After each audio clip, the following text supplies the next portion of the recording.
Live. Everywhere. On netrootsradio.com.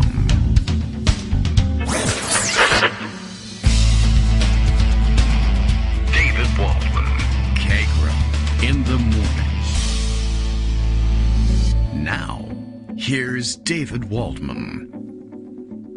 Hey, good morning, everybody. How you doing? It is Thursday, October 13th, 2022. Thursday the 13th. Is that lucky? I don't know. I don't know what the numerology tells us about that. Friday the 13th, something you're supposed to be superstitious about. Saturday the 14th, you can make a campy 80s spoof about. But Thursday the 13th, I just don't know what to do with it. All right.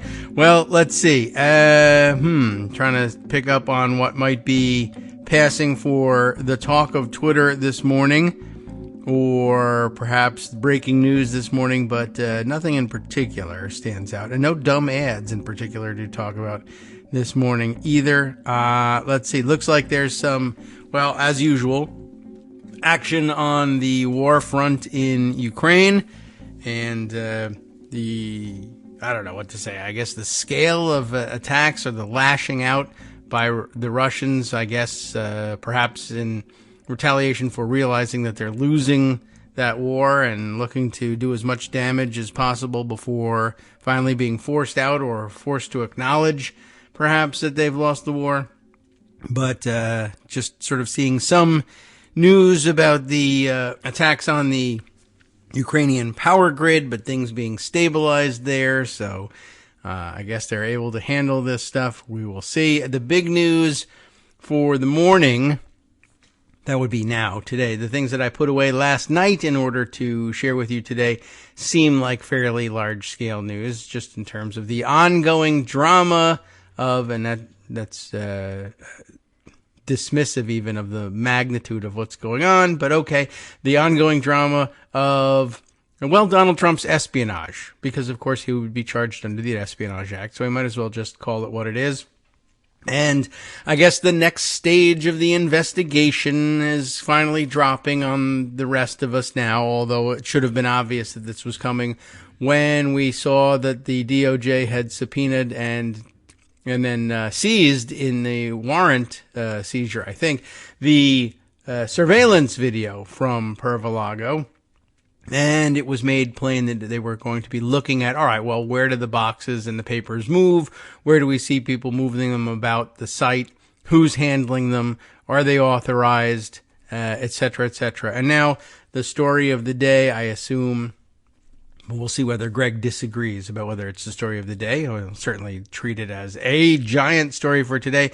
The New York Times reporting under the headline, Trump aide was seen on security footage moving boxes at Mar-a-Lago. That buries the more important nugget, which appears right up at the top of the story pretty much, is that they have now testimony from an aide, and they name him in this piece, Walt Nauta. I don't think we've ever heard of this guy, but we'll be hearing more about him now because he's testifying, I guess, that under direct orders from Trump himself, he moved boxes and items around and from the storage room into the residence part of the Mar-a-Lago Swingers Club that they keep down there in Florida as a lair for Trump to lounge about in and presumably sleep in a coffin or something like that.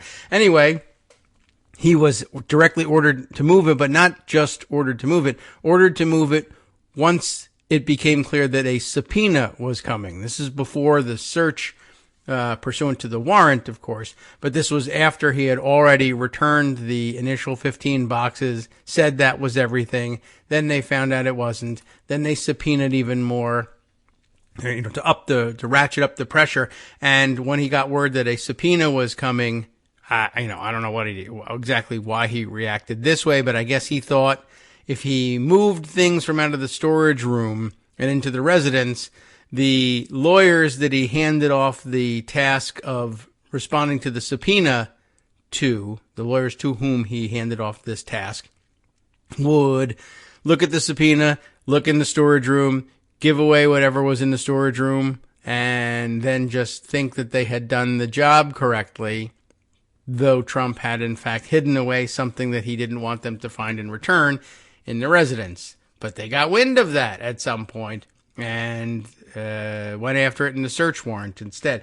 So we're also getting closer to finding the particularity that investigators may need to seek a second subsequent warrant to search either more places in Pervalago or some of the other residences that he keeps sprinkled about the country, and who knows where else they might have to search at that point. By the way, I'll just point out for people who follow this sort of thing or who might start following it if we get them interested in it. And I would have to go to a judge next time, a magistrate judge, and say, well, we need another search warrant. And of course, we've been through everything: voluntary requests or requests for voluntary return of the documents, subpoenas demanding the return of the documents, and now finally search warrants. But we handled this search warrant as gently as possible and did it when he wasn't there and made a prearranged time, and we didn't bring uniformed officers. But now, this is like the fourth time he's been doing this hiding business and pretending that he's given back all the documents when he hasn't. Now we have him on tape having things moved around in order to avoid compulsory returns in various ways. And of course, we also have the stories of him destroying evidence and flushing things down the toilet. We're going to have to make this next one a no-knock raid. It's still a warranted intrusion, of course, but we want to do the no-knock situation because who knows what this guy is going to destroy once he finds out that we're on his doorstep. Although you'd probably, quite honestly, you'd probably lose on that and just say, no, it's a little too dangerous. Those things are fraught with all sorts of peril. You have armed Secret Service agents on site. You got to let them know that you're coming. And besides which, he's had all the opportunity in the world to destroy or flush these things down the toilet. It's not likely that he's going to do it on the spot. He doesn't move all that quickly. The stuff's not written on flash paper or anything like that. So, I doubt very much that they would get a no-knock warrant, but they really ought to be asking for it and just say, well, we're dealing with a suspect here who has a demonstrated propensity for trying to evade these searches and these demands for these records, and who has, in fact, destroyed and tried to dispose of these records in the past. We really do need to keep a closer eye on this guy. And also, you might be able to get a more generalized warrant at that point and say, well, we've got all sorts of testimony that he's now squirreling these documents away in different parts of the building. We need one of those warrants that lets us turn the place upside down and turn it on its head, slash open the couch cushions, the whole bit. And that they might get at some point. I don't know. It's getting kind of crazy out there. Anyway, Greg Dworkin is back after an absence yesterday. You were probably lounging around, relaxing and enjoying yourself. That's terrific. Good morning, Greg. How you doing? Good morning. So, yeah, there's a lot of news today. Yes. And some stuff, of course, you've covered already. Some you haven't. Like there's big inflation news. It's not moderating. It's not up, but it's not moderating. Ah, okay. And that's not good. And that's the last inflation, big piece before the election. Mm-hmm.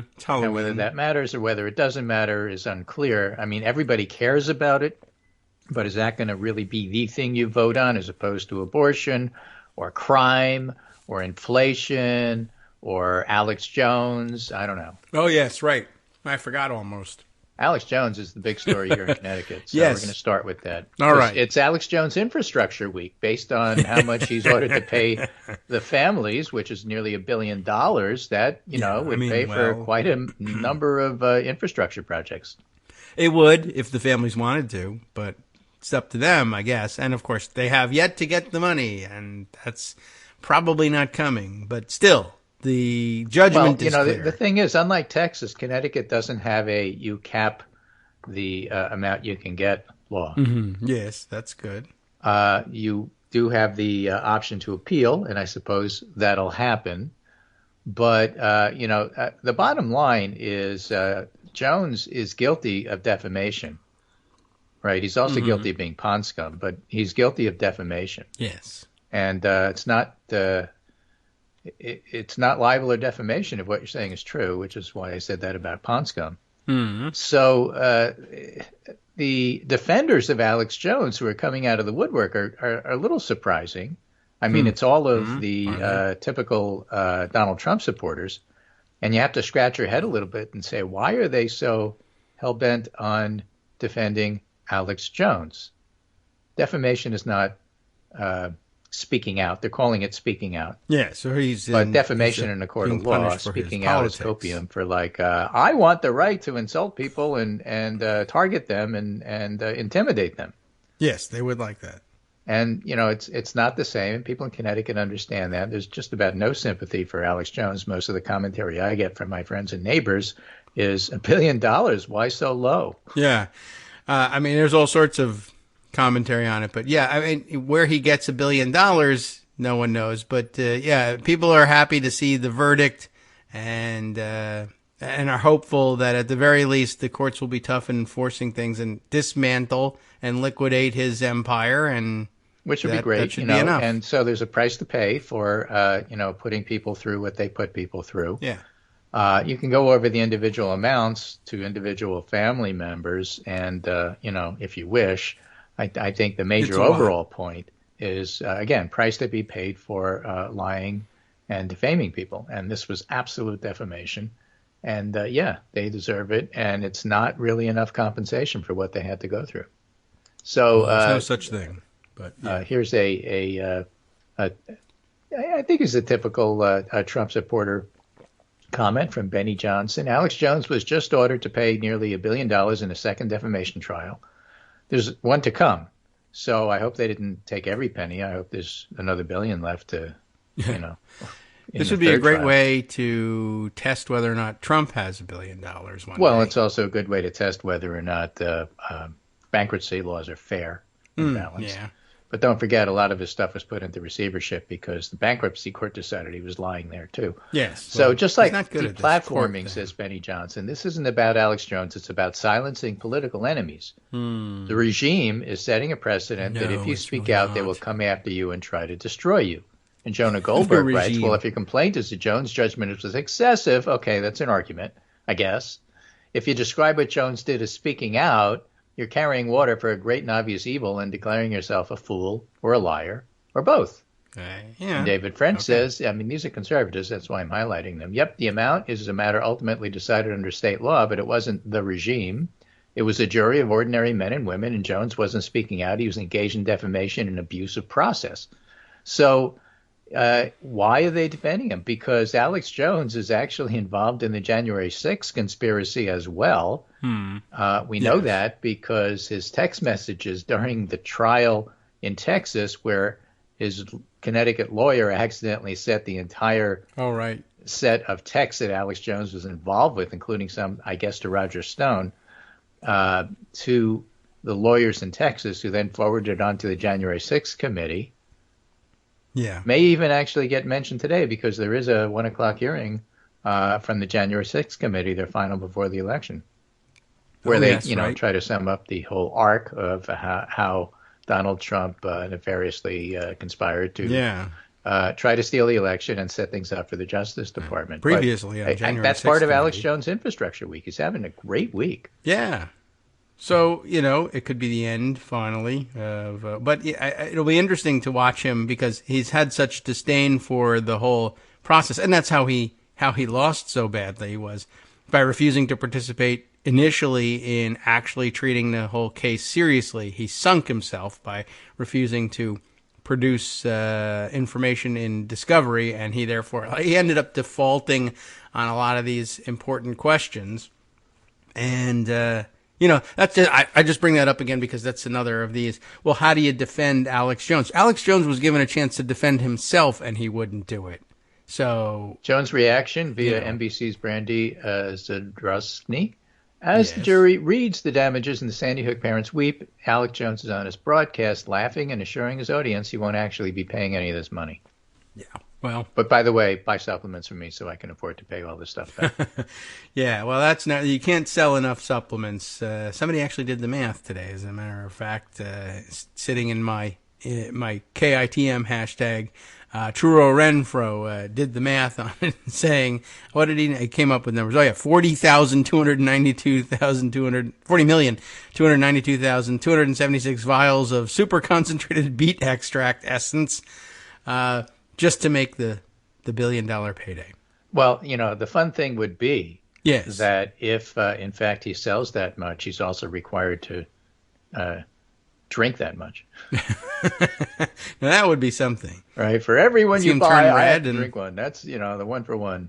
Yeah, or make it a 2 for 1. That's what they always do when they try to. Well, a lot of people had some great ideas. Current for limited, pay-per-view 2 for 1 specials, sale. You buy one, I drink 2. Yeah, that we could put on pay-per-view, and he could also raise more money to give to the families. Sure. Politico Playbook points out, shortly after the verdict, this tweet from J.D. Vance from September 5th. 2021. Alex Jones is a far more reputable source of information than Rachel Maddow. One of them is censored by the regime, the other promoted by it. You'll notice that's a second reference to the regime. Oh, yes, that's everywhere now. That's everywhere now because, as Greg Sargent points out, what they're trying to do is make it so that anything that happens, including the stuff you started the show with about Trump in a no-brainer, he stole it and it's not his situation, gets indicted for anything. He's above the law, and it's the regime that's doing it, and therefore it's illegitimate. Not only was the election loss illegitimate, but any charging of him for any crime is also illegitimate, and that's part and parcel of the whole deal. Yeah, it will make no difference, of course. Some of these won't things fly, but it's just an interesting approach. Well, yeah, I just mean that it will make no difference when people bring up things like, well, this investigation began under the Trump regime, if we're going to use that word, and continued on because he continued criming. But that never makes a dent either. But all right, well, hopefully neither will any of that. Before we get to domestic politics, I did want to spend just a moment on international stuff. Okay. Which I always think is interesing. So we have our buddy Liz Truss, who is the current weekly Tory Prime Minister. Okay. And whether it lasts until next week remains to be seen. Mm-hmm. They make them like paper plates. But she met with King Charles. Well, wonderful. The two of them. Perfect. King Charles was heard on camera. There's actually a video of this as part of this. So it was filmed that Charles meets her. Hello. Okay. Yes, right. And as he greets her and she, curtsies to him because he's the king. Right. He's heard on camera saying, "Back again, dear, oh dear." Anyway, that's doesn't she have like weekly meetings or something, or I don't know? Oh my God! I don't know how back often again. Didn't you learn anything last time you were here? What's happened since then? It's still you. My goodness. Well, okay. Yeah, maybe he was just expecting a different prime minister already. Well, she's had such a horrible week. He was rather surprised that she made it through the week. So this is, again, The Spectator, one of the very conservative gossip sheets that follows moment to moment what's going on with the British government. Backbench Tories turn on Truss. The PM had a difficult time in front of conservative MPs. There's something called the 1922 committee. That's, you may recall, the ruling committee from the Tories that decides the rules for whether or not there's no confidence votes. I see. Okay. So Liz Truss's appearance before MPs, that's members of parliament, at the 1922 committee was meant to be part of a wider charm offensive as she tries to get MPs back on side after a tricky start, with Labour enjoying a large poll lead and market turmoil dominating the news. Truss needs to keep her party behind her, but that's looking rather uphill. The mood amongst backbenchers leaving the meeting was, to put it politely, mixed. Okay. As in painful, awful, funereal, brutal. Oh. That's pretty mixed. And then there were the people who thought it nice went assortment. And that's, your best ratings. Poor. So, whether or not she's had a complete U-turn on her tax proposals, and whether or not she's going to have more U-turns is unclear. What there is a growing consensus, they say, is the whipping operation is not up to scratch. The chief whip, Wendy Morton, is already the subject of criticism in the party for her blunt manner after it fell to her to sack various junior ministers, or as they say, juniors ministers, in Truss's reshuffle. MPs say she arrived late. What's more, usually the government whips work to ensure there are a number of friendly or non-hostile questions at the meetings. given how widely they're reported, so as to make it easier for the boss, but MPs in the room say only 2 questions fell in the neutral category and the rest were openly hostile. Making matters worse is the fact that the difficult questions came from various wings of the party. So, in other words, these are supposed to be orchestrated meetings showing her leadership. Kind of like a Trump cabinet meeting where everybody goes around the table, kissing Tell me the something you boss's like ring. about me. Yeah. Yeah, exactly. And it didn't go as planned. Well, I didn't know that they orchestrated them that way, but I don't watch them.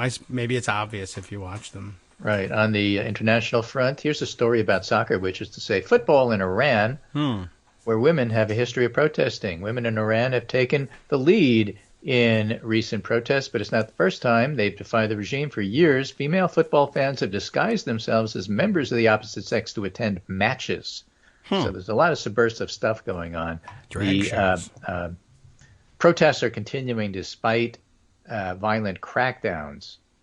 And I think the big news probably was earlier in the week when it was reported that some of the petrol and oil workers were joining the protests, which is in fact what brought the Shah down. Oh. And so, there's a lot going on there and it isn't over. Okay. Well, yeah, important developments there. I try to keep an eye on it, but, I'm no Iran expert, but there are lots of them out there, so that's interesting to watch them follow along and, all right, volatile, and revolutionary just other things to keep an eye on. Alex Seitz-Wald and Sahil Kapoor have an interesting, we won't spend a lot of time with it, but it's awfully interesting, awfully. As the world rallies to condemn Russia, India remains silent on the sidelines. Despite its growing ties to Washington, New Delhi's caught in a conundrum over Ukraine as it relies on Moscow for military equipment and to contain China. There's, of course, a bigger story there, which is that a lot of the allies of Russia, like Kyrgyzstan, for example, are refusing to participate in celebrations and meetings. And, basically Russia's down to Belarus and North Korea. Those are their good pals. Right. As things sort of deteriorate on the war front for them. A story here in the Washington Post. Again, just of note, there are people who were there before it all started explaining things who are now seen in retrospect as, oh, you were right, we should have listened. Baltic nations long warned about Russia. Now maybe the West is listening. Okay. And I think they have a lot to brag about in terms of, like, we got it right. Yeah. Well, Ukraine was warning us and we ignored it, so... Foreign Affairs has a piece, Ukraine's Path to Victory, how the country can take back all its territory. And again, the important thing here is that you'll always, for reasons which are unclear to me, because I'm not steep in this stuff, and I can't read Kremlinology stuff about it, but apparently there's a lot of people in Washington. There are a lot of people in Washington. Yeah, they're still there. Who are in the foreign policy blob, who are strongly committed to the war has to be a stalemate for reasons that, like, you can't explain it, but that's always been our position and we haven't changed. Okay. Yeah, so when Ukraine does well, all of a sudden all these stories leak about it. Well, not everybody in Washington is completely behind a complete victory, and that's why this, that, and everything else. But after the flurry of activity on Russia's side, which is to say to shoot off the rest of whatever non-guided missiles they had, blow now up what they're you short got. of materiel, now... You're just gonna have to ship it back. France and Germany and other people are scrambling to supply them with anti-aircraft, anti-missile sort of air defense, which is a tricky thing. And it should be said up front, a lot of this is for show. It's not real. The reason I say that is that it takes years to construct an actual effective air defense system. But to show that you're on Ukraine's side and give them some of this stuff is sort of a no-brainer, even though it's not going to be completely effective. That's it's not going to be an Iron Dome over all of Ukraine. It's not going to be a no-fly zone for all the reasons that it's almost impossible to do that, including the fact that a lot of the stuff comes from Russia and then lands in Ukraine. And I don't mean fake Russia like Crimea. I mean real Russia. So, it's very hard to defend against all of this stuff. Nonetheless, those pressures are building. And Ukraine's path to victory, is basically support them so they can take all of their territory back, including, that which is serviced by the Crimea River Bridge, which was not repaired and still a big effing deal, as Joe Biden might say. All right. Well, yes. So interesting that I guess people who are invested in a stalemate I don't know why. Maybe they. Although it seems like the only reason that has ever been given is, well, we have to avoid having Russia completely lose face and give. Yeah, in which case they'll use crazy nuclear weapons or something. Yeah, I mean that's the only thing I've been able to discern for that. I don't know. But there's reasons to think that's not true, including the fact that nuclear fallout blows back to Russia, both figuratively and literally, and at the same time. They're losing, so you got to deal with the fact that they're losing. Yes, well, America. They should. American. I guess we have to get. I don't know what it takes to move people to that position, but I guess we'll find out because it's happening, and they're going to have to figure out a way to deal with it. Luckily, Biden actually has a competent foreign policy team in place, so I think they'll make the adjustment. It's hard, because things move so quickly, and nobody expected it. But that's another story for another day. In the meantime, I think that in a lot of ways, including people like J.D. Vance saying that, they want Russia to win, I think that Ukraine is actually going to be on the ballot in kind of a subtle way. It's not going to be the thing. Everybody's looking for the thing. Yes, of course. The Ukrainian soccer moms, kind of, that's the group that's going to decide the election. We're going to talk a little bit more about politics after the break. I'm just saying that it's one of those things under the radar, like the January 6th committee hearing today, that may not be in ads. You may only see crime ads, whether they work or not. We'll talk about that too. But this stuff's still going to matter. Well, I hope so. I mean, J.D. Vance is just on the wrong side of several large stories. That should matter. Hi, everybody. It's me, David. Let's change things up from the old fundraising pitch for just a minute and talk instead about how you can be a part of our show. If you've got a smartphone or any other electronic recording device, why not sit down and record a segment for us? Read us an important article and give us your take. Or read one of your own original essays, or even just give us your commentary on something you'd like to share that's important to you. Then send the file to me at kgrox@gmail.com, and I'll try and work it into the show. Short segments, a few minutes in length, are easiest to fit in. And of course, I can't always guarantee that I'll be able to play everything, but if you've ever shouted at your radio or TV about something you wish was being covered, here's your chance to change that. Make the show your own. Send your submissions to me at kagrox@gmail.com.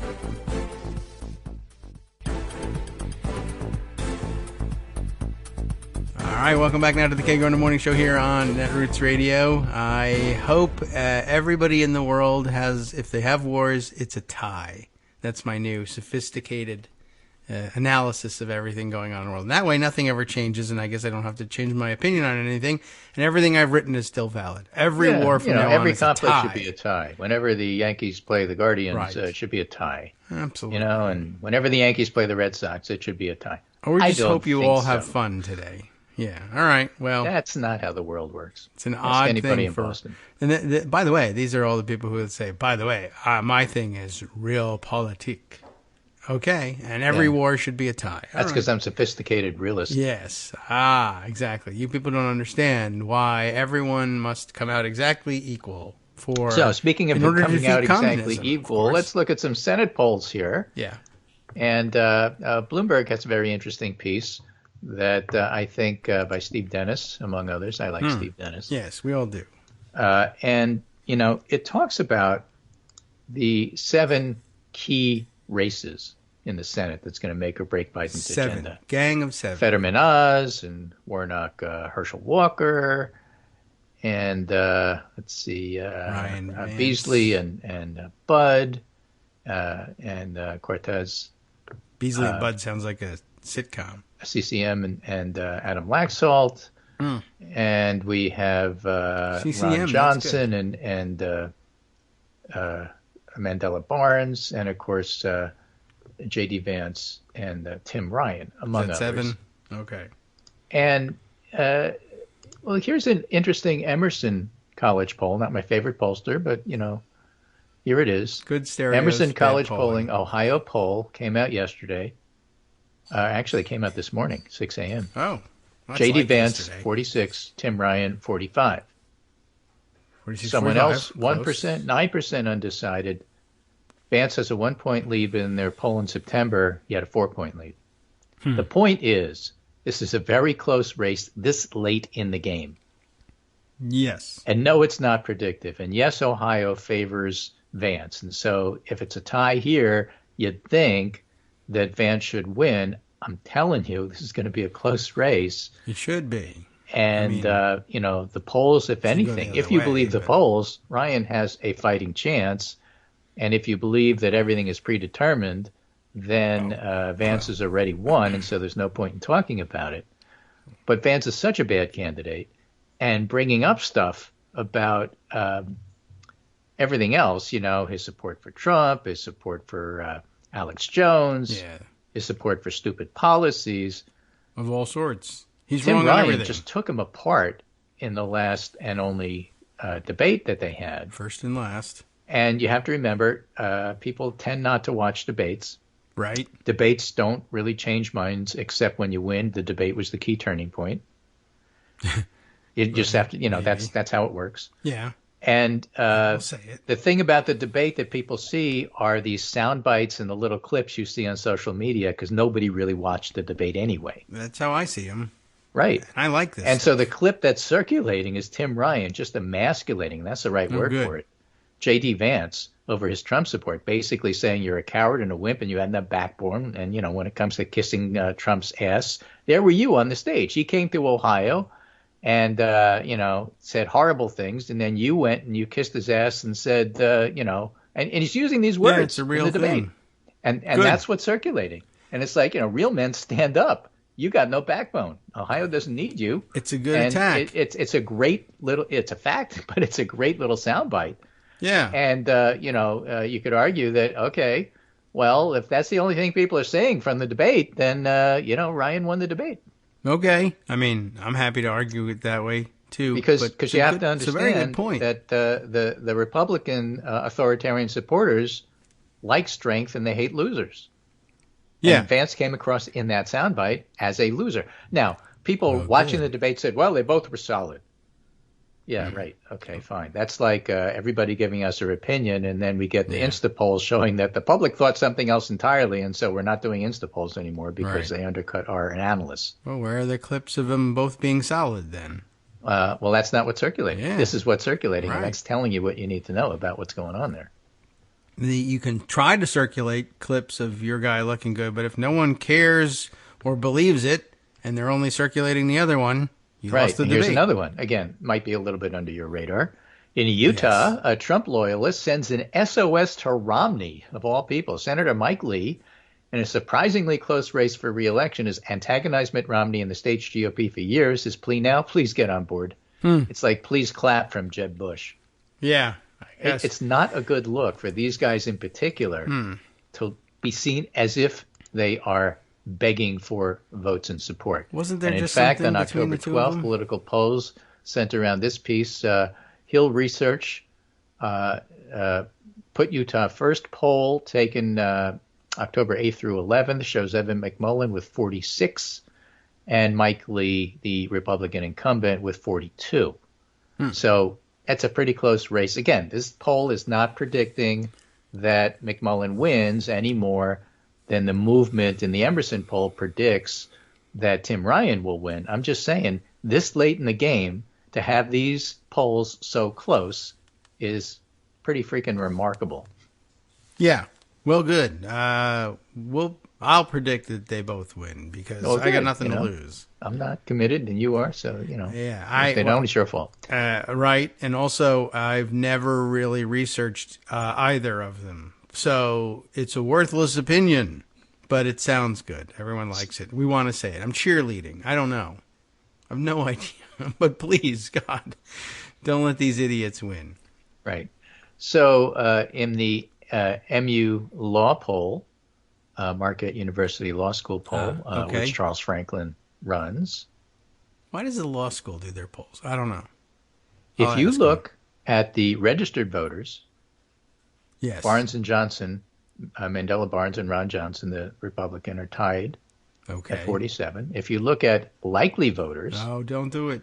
Yeah, Barnes is 46 and Johnson 52. It's a 6-point lead. It used to be a 1-point lead, so that's movement toward Johnson.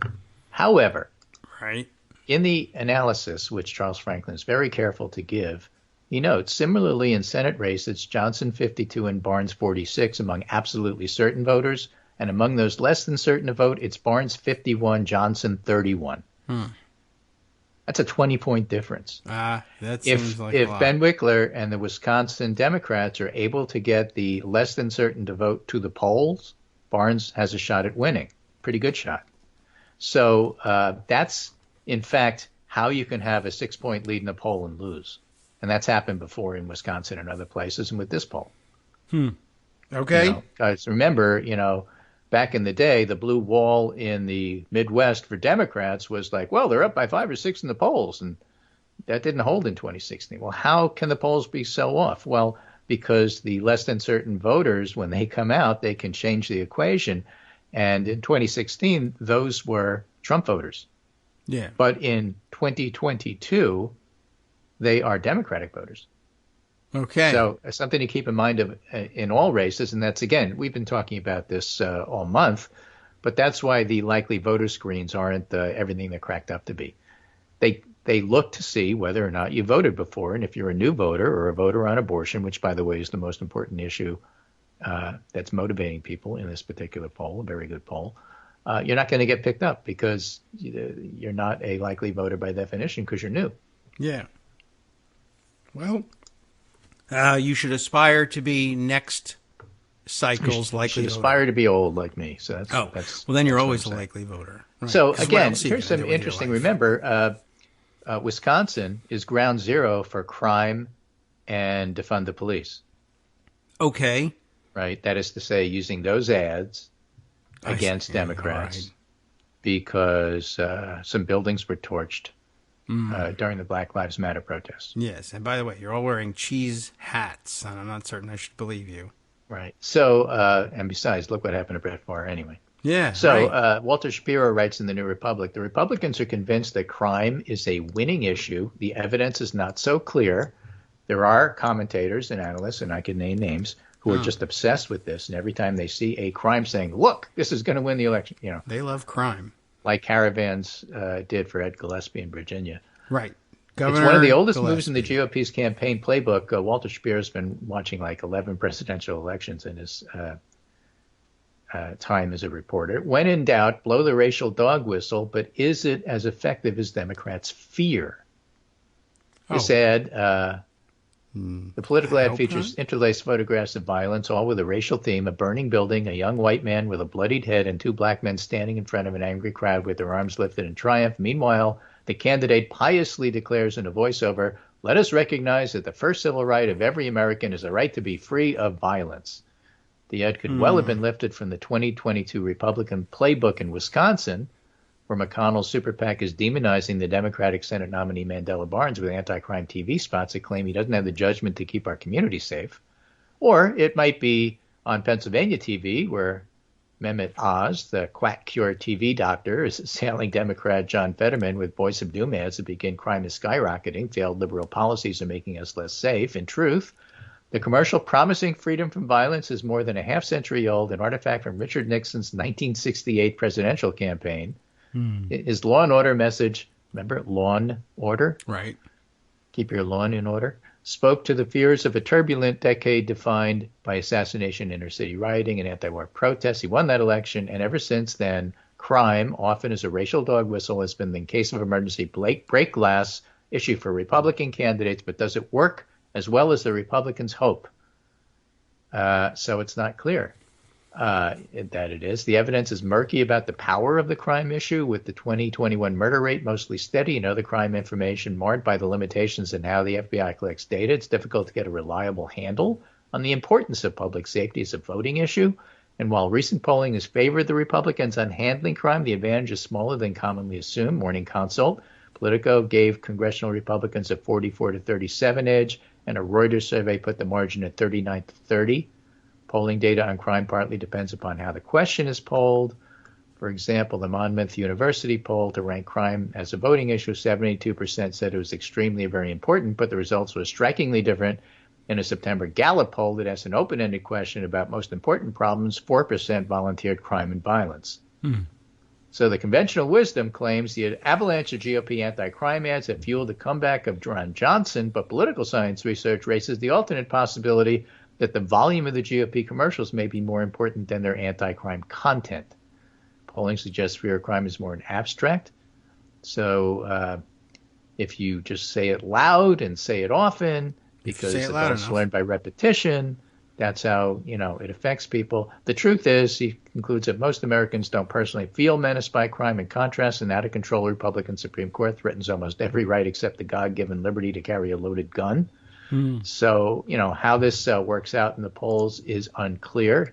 And here's some other political scientists weighing in on this. Sam Rosenfeld says, this is in response to a Washington Post story. In a new analysis, we investigate whether candidates' beliefs for and against the big lie match up with those of their state's voters, and the answer is no. And Sam Rosenfeld, political scientist, says it's banal but crucial to recognize how much of politics stems from intra-party dynamics among activists and elites, broadly construed, and not mass opinion and pressure. Political actors have real leeway and real responsibility for their actions.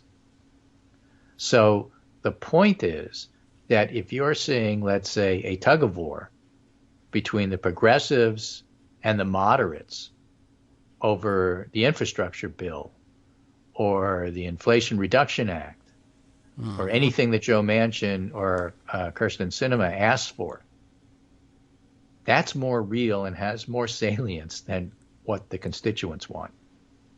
So always pay attention to those intra-party struggles. They tell you where things are going. Right? And so, you can look at that and you can take that anywhere. You can look at the Supreme Court, which recently rejected the opportunity to review whether or not a fetus is a person, whether that personhood thing is real or not. Okay. They decided not to take the case. I wouldn't.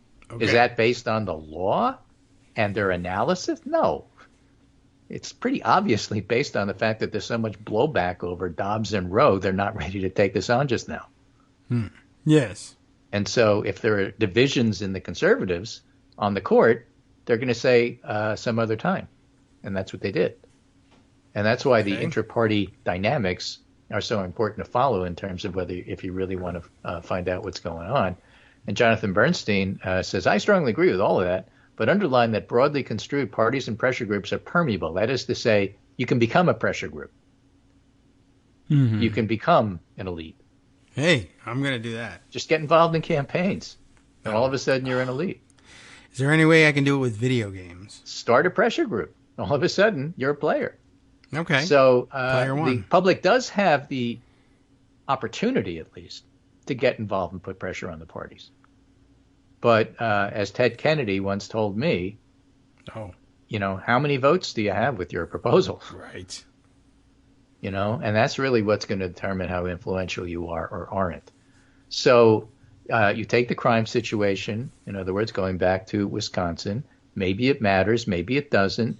Maybe Mandela Barnes is really having issues, not because the super PACs have spent gazillions of dollars that they otherwise could have spent on other races.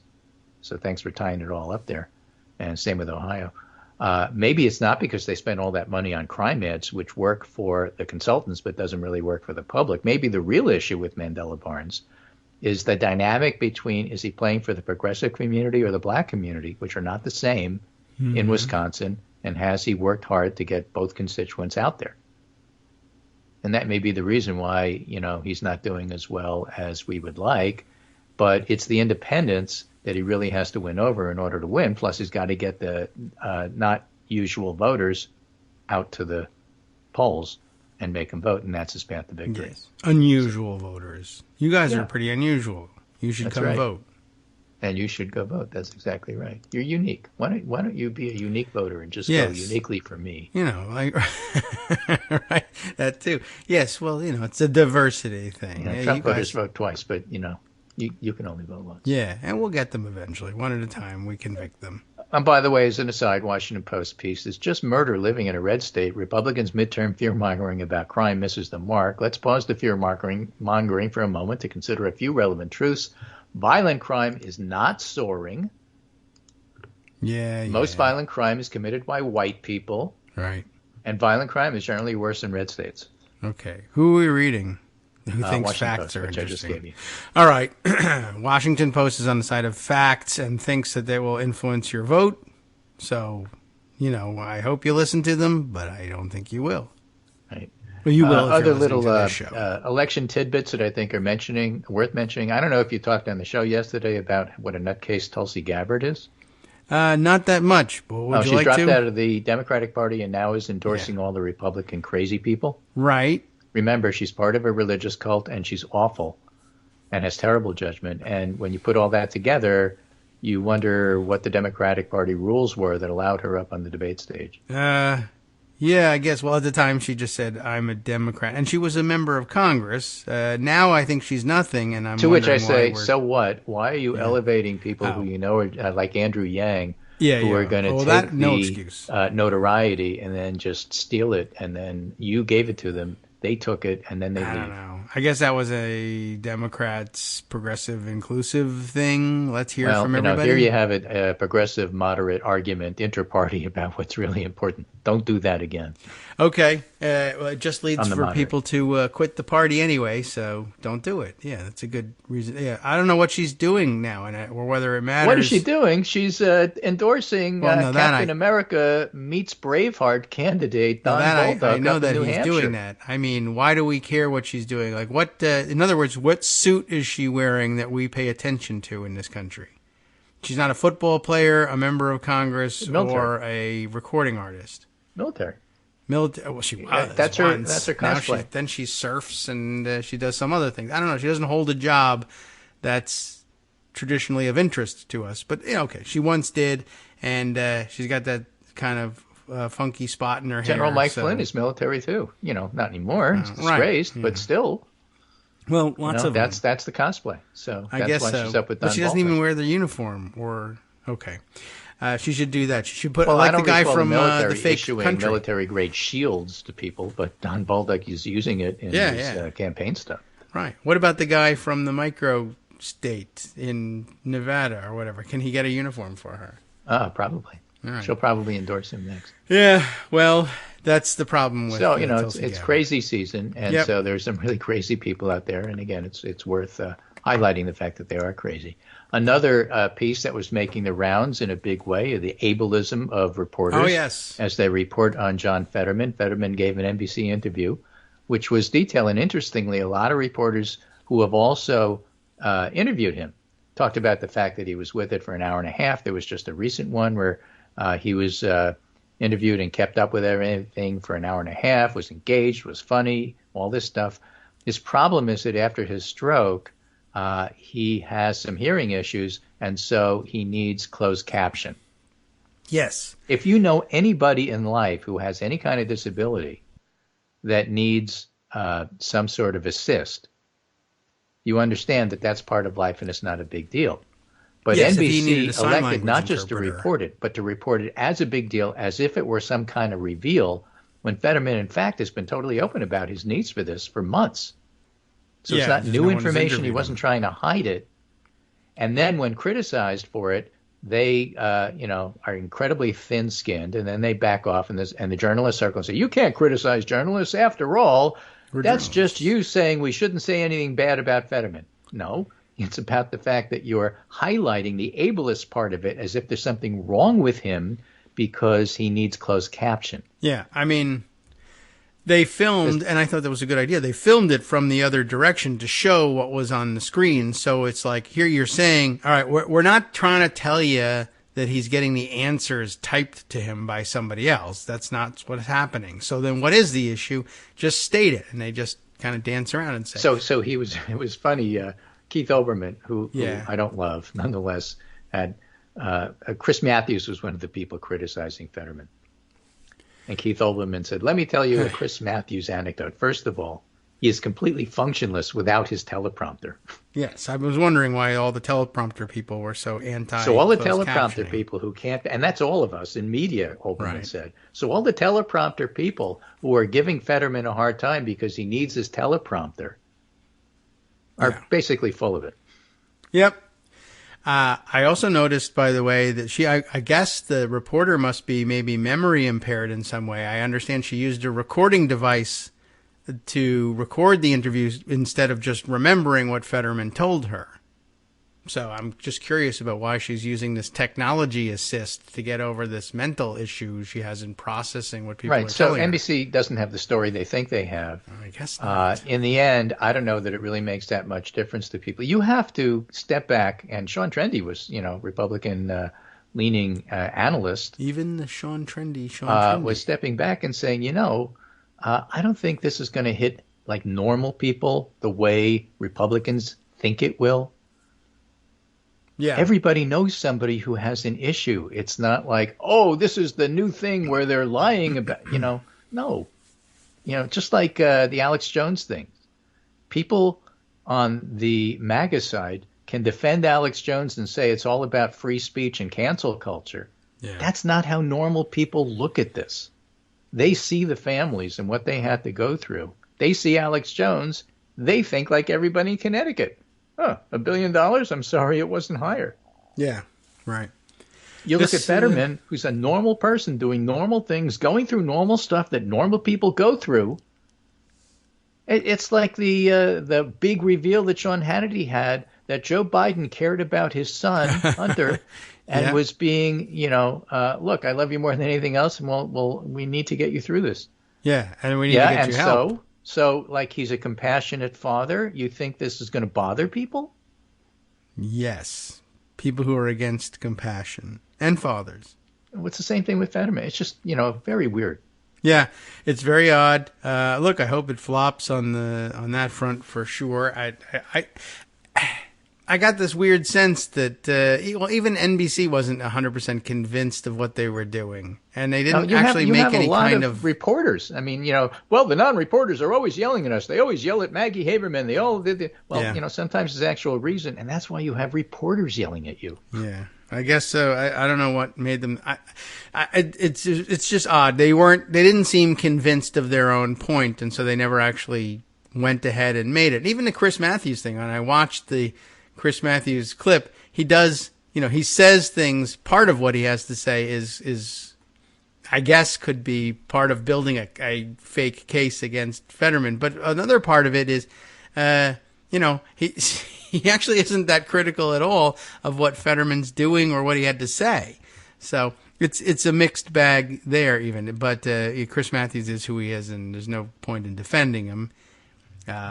Super savvy people understand that crime commercials work. Yeah. And whatever. Making fun of somebody for their disabilities is as American as apple pie. It's what I would do off camera. And so, of course, we're going to do it on camera and assume and suggest that, like, everybody's like this.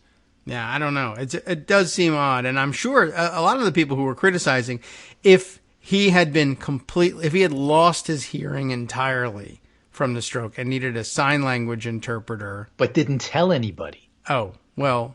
That's the thing. They're making it sound as if he's hiding this, and only their intrepid reporting is bringing this stuff out. Somehow, if he had told no one and he needed a sign language interpreter, and one shows up for the interview and they filmed it, I dare you on NBC to say she was feeding him answers in sign language. That's cheating. Like everyone would say, no, I know exactly what that is. You're crazy, but.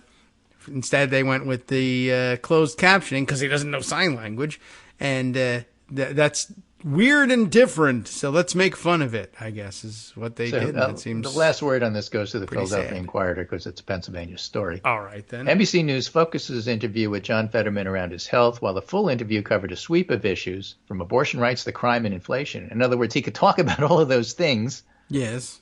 The conversation was largely framed around Fetterman's health issues since his May 13th stroke. Fetterman's It's an been issue. dealing with auditory processing and word retrieval issues since the stroke and has been open about how he uses closed have no captions to problem ensure now. he understands questions in interviews.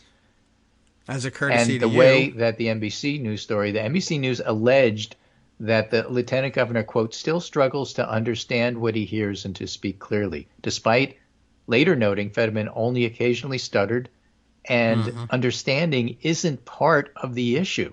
And so Yeah. that's specifically why they were hitting the reporters who were Unbelievable. pushing this. Yeah, right. Well, they should be. Auditory processing isn't an issue with hearing, Unbelievable. right? It's like the people, and this is American as apple pie. I hear you have an accent. Perhaps English isn't your first language. Maybe your English isn't that good. I'll just speak louder. Yeah, well, there's better technology now, and we'll use that instead. It's very odd, and you wonder where all these people were when Trump was telling people that the Continental Army was ramming the ramparts and taking over the airports, and that guy has no processing issues. Man, woman, person, camera, I'll leave TV. this. Other journalists who have interviewed Fetterman, says the piece in the Philadelphia Inquirer, have criticized the story, noting he had no comprehension problems or significant speaking issues when they spoke with him. Right. And Kara doesn't. Swisher, who herself has had a stroke, said, it's ridiculous. Yeah, well, they got all the criticism they deserved, and there's more to come. Right? The best practice is providing accommodation to interviewees, according to the National Center on Disability and Journalism. Another best practice is to emphasize abilities, not limitations, according to a guide on writing about people with disabilities, published by the Research and Training Center on Independent Living at the University of Kansas. When Eric Garcia, journalist and author of We're Not Broken, Changing the Autism Conversation, saw preview clips, he was pleased to see they provided him with closed captioning. Too often, accommodations are seen as special treatment Yeah. when there are means for equal treatment. But he was disappointed to know the full segment was framed and some of the online reactions. So that's what the reporters are saying. And so, yeah, it's old. Oh, okay. Well, at least we have that going for us, which is nice. And the music in the background, too. Yeah. Okay. Anyway. Very good. So that's it for this week. And then I'll talk to you on Monday, assuming Monday's like a regular Monday. We're coming back, though. But I'll tell everybody you're still here, because you're coming back.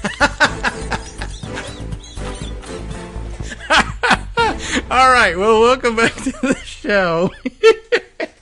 I was perfectly fine, Greg, with having you on and saying we were just having a spirited discussion about that Fetterman issue. I mean, it's just there's more to say about it, and there is, and we could go. You could spend more than a whole show on it.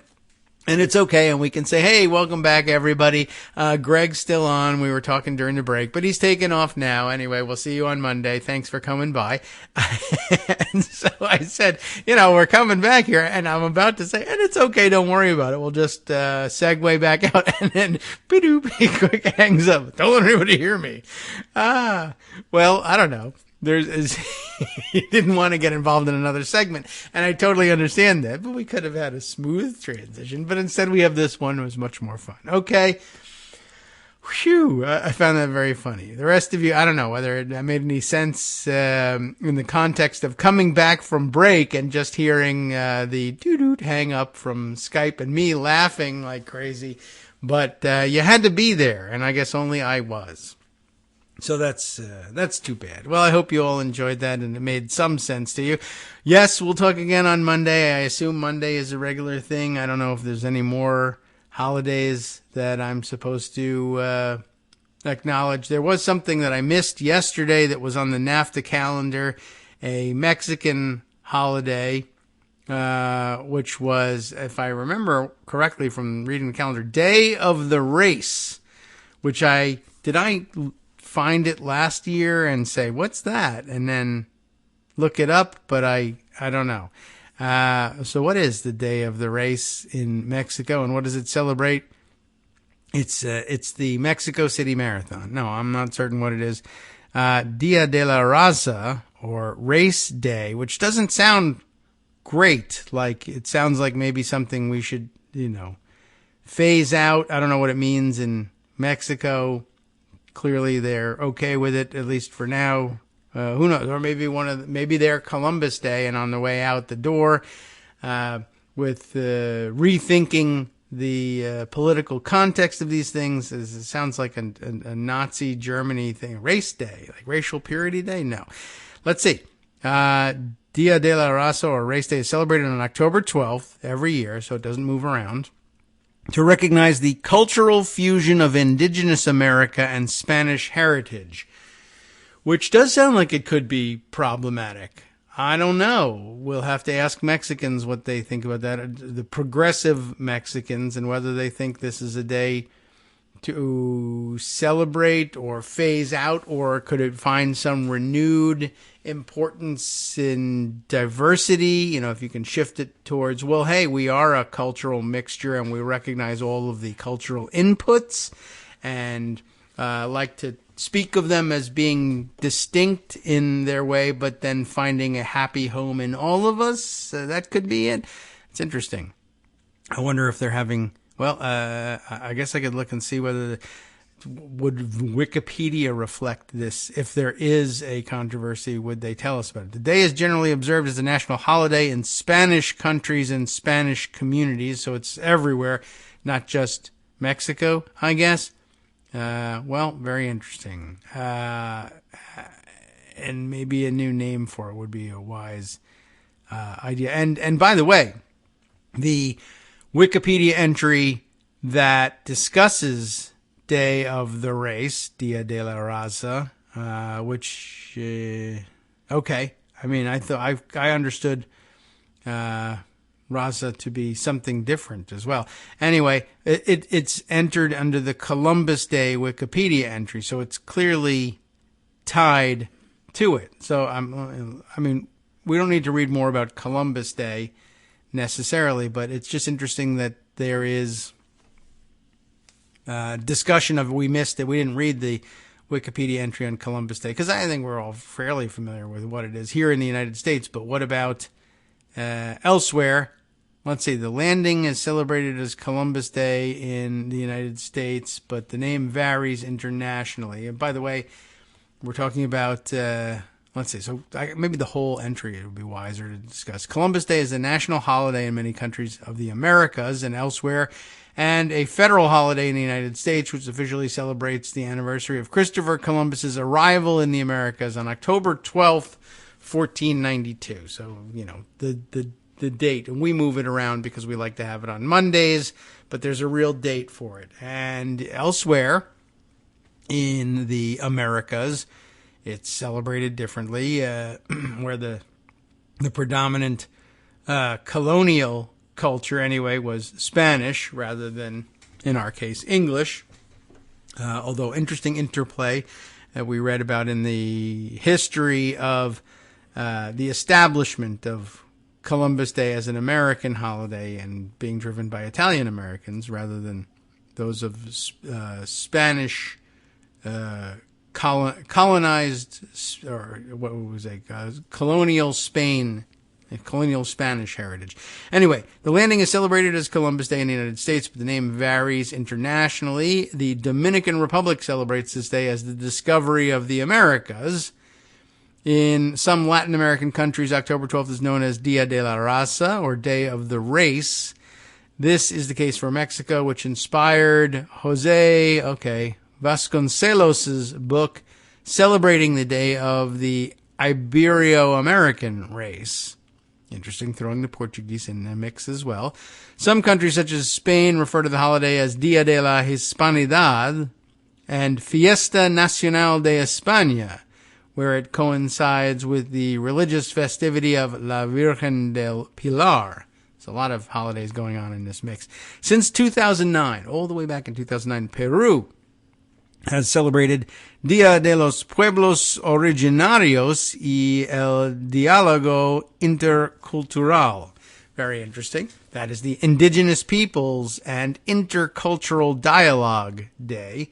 So, Peru being very progressive about it. Belize and Uruguay celebrate it as Pan American Day and Dia de las Americas. Everyone likes that name, I think. And in Italy, it's something else. Let's see. We have Giornata Nazionale di Cristoforo Colombo, or Festa Nazionale di Cristoforo Colombo is the formal name of the celebration in Italy, as well as in little Italies around the world. having little holidays in Little Italy's. Okay, well, interesting. I didn't realize that that's what we were looking at here. And so, okay, Dia de la Raza is the actual Columbus Day, but we moved it to Monday because convenience. That's a very American thing to do. Business and convenience and vacation calendars, despite the fact that it falls on a Thursday, or it fell on a Wednesday, and we only realized it on Thursday because we do it backwards in this country. Okay, so that's what was going on. Thanks to the NAFTA calendar for teaching us, or giving us a teaching opportunity to teach ourselves. The rest of you probably already knew this, and you're ready to move on. Let's see. By the way, yeah. All right. Well, I think we're ready to jump back into Pocket and read through the things that I have put aside for you. And there's a lot, and looks like an interesting mix of things. Let's read that New York Times piece just so that we're up to date on what's going on with the former guy and the various cases he's involved in. We can figure out who Walt Nauta is. As I told you, the piece in the New York Times is headlined, Trump aide was seen on security footage moving boxes at Mar-a-Lago. By the way, I mean, I guess it's just testament to just how sloppy and dumb and living in a different planet Donald Trump really is. But they're his security cameras. Like, turn them off, and then you won't catch them. I'm constantly surprised by things like this. I mean, some cops, they get themselves in trouble, but they have the presence of mind, the guilty presence of mind, to turn off their body cameras and pretend they were malfunctioning when they're planning on doing something illegal, although lots of them just don't. And I guess that's good, but, I don't want to encourage people to turn them off. I think there should be a legal presumption of guilt when your body camera is miraculously off at exactly the wrong moment. But anyway, why they didn't turn off the security cameras, just they probably forgot about them. They're just lazy people. Trump aide was seen on security footage moving boxes at Mar-a-Lago. The aide, Walt Nauta, moved the boxes from a storage room before and after the Justice Department issued a subpoena, not the search warrant, the subpoena. That would be like June time period, I think, demanding the return of all classified documents held by the former president. Who's reporting? Maggie Haberman, of course, and Alan Feuer as well, until he decides to write a book, and then he'll stop reporting, I guess. All right. Long-serving aide to former President Donald J. Trump. You remember that guy? A long-serving aide was captured, not in Ukraine, but on security camera footage, moving boxes out of a storage room at Mar-a-Lago, Trump's swingers club and residence in Florida, both before and after the Justice Department issued a subpoena in May. That's like June. It comes before it. Demanding the return of all classified documents, according to 3 people familiar with the matter. I love talking to people familiar with matters, don't you? The footage showed Walt Nauta, a person familiar with the matter, you might say. He's a former military aide who left the White House and then went to work for Mr. Trump at Mar-a-Lago, moving boxes from a storage room that became a focus of the Justice Department's investigation. Let me stop the mid-sentence there. Because of my side comments, it made it sound like he left for a job moving boxes, which is not what he did. He left for a job at Mar-a-Lago. He did, in fact, move the boxes. That wasn't his main job. It's just the construction of the sentence and the way I interrupted it. But that's interesting, too. A former military aide who left the White House. In other words, this is an interesting guy, and I'll be interested to see how his reputation shakes out in all of this. Imagine being a military aide to the White House and then saying, now that Mr. Trump isn't going to be the United States awesomest president ever anymore, I quit the military and the White House. I just want to work for this guy. I'm personally loyal to this guy more so than, the military has given me such great opportunities. Look at where it's brought me. I've risen through the ranks and done my job so well. I'm assigned to the White House as a military aide to the President of the United States. I could serve multiple presidents of the United States just so long as I keep my eye on the ball and my loyalty to the Constitution and the government of the United States of America and service to it. I could serve multiple presidents and be at the heart of matters for years to come. But instead, I quit and resign from the military, resign my commission in the military, and serve a criminal in his espionage perpetrated against the United States government and the Constitution I swore to serve. Well, I did swear to serve it, so what I need to do is resign so that I'm no longer sworn to service of the Constitution and instead swear my service and loyalty to Donald Trump and then get caught on camera doing it and look like a total idiot. That's not a good look, Walt. Well, anyway, now the whole sentence. The footage showed Walt Nauta, a former military aide who left the White House and then went to work for Mr. Trump at Mar-a-Lago, moving boxes from a storage room that became a focus of the Justice Department investigation, according to the people briefed on the matter. The inquiry has centered on whether Mr. Trump improperly kept national security records after he left the White House and obstructed the government's repeated efforts to get them back. Yes, although it's broader than that. The inquiry centers on whether Mr. Trump improperly kept all sorts of records, presidential records, national security, and otherwise. Some of which, there are some statutes under which it matters that it's national security information. That's the Espionage Act. And there are some matters and statutes under which it doesn't really matter whether there was national security information involved. It's just that they were presidential records and they were supposed to be handled differently, and they weren't. And that's the Presidential Records Act. And he appears to have violated both of them. And then in trying to hide the fact that he violated both of them, he also appears to have violated obstruction of justice statutes as well. As part of its investigation, the Justice Department has interviewed Mr. Nauta on several occasions, according to one of the people. Those interviews started before the FBI executed a search warrant at Mar-a-Lago on August 8th and carted off more than 11,000 documents, including about 100 that bore classification markings. And by the way, if he's a former military aide, I think he knows what those classification markings mean. If he ever saw them. I don't know. Maybe he didn't open the boxes. Mr. Nauta has answered questions, but is not formally cooperating with the investigation of Mr. Trump's handling of the documents. His lawyer, Stanley Woodward Jr., declined to comment.